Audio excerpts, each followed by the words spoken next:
salatzeko batez ere BSH-ek edukitzen duen jarrera gurekin, onartezina dela edukitzen arien jarrera, eta hori bera ditugula erantzunak eta nolako irtenbideren bat edo gutxienez jakitea zer gertatzen ari diren mahai horietan.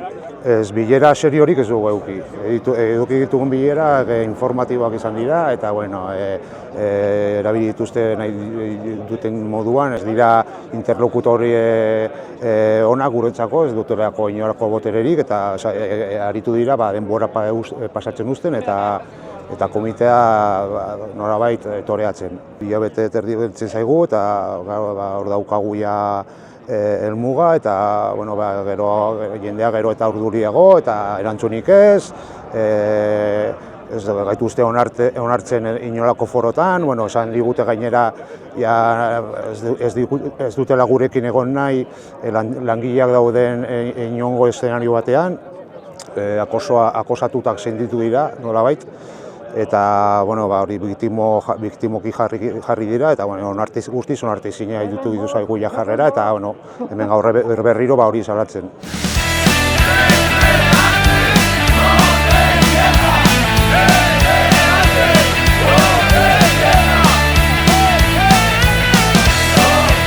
Guretzat ezinbestekoa da epea luzatzea.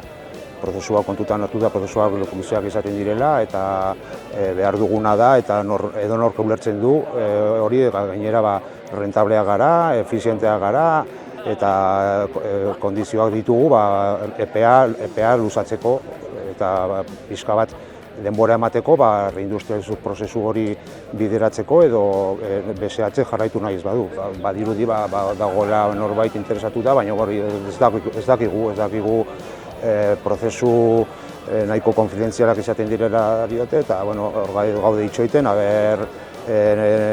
noizbait agertzen den erantzunen bat. Postulatu gara San Fermineko txupinazoa botatzera, San Fermineko mailan egon ziren eta prozesu hortan sartu gara bideratzen den, ikusten dugulako San Ferminak direla daukagun horrengo ikuspuntua ikuspegi mundiala daukatalako eta reperkusioa handia izan dezagulako hor San Ferminetan.